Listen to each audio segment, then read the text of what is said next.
What is a client trust account or an IOLTA, and how are these used in Illinois personal injury cases?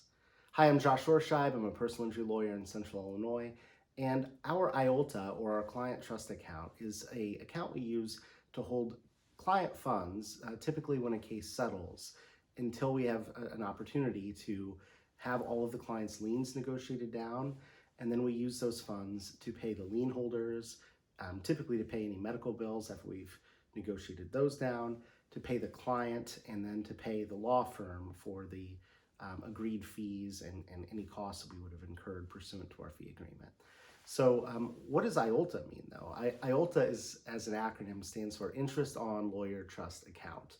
And lawyers throughout the state use IOLTA accounts. And when you think about the fact that in aggregate, lawyers all over the state may be holding quite a lot of client money at any given time in their trust accounts. And typically we're only supposed to be holding this money in these accounts for a very short amount of time. So the amount of interest that could have been earned for any particular client might be small, hard to calculate, hard to keep track of.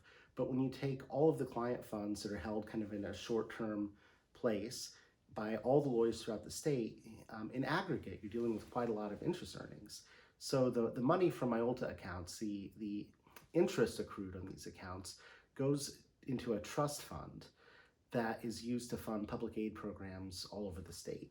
So that's why these are called IOLTA accounts, because the lawyers should not receive any kind of interest earnings on a client's money that's held in trust. But it would also be problematic for the lawyers to calculate that interest and to deal with it in every case. And when you use these funds in aggregate, you can really do a lot of good for a lot of folks through public aid programs all over the state.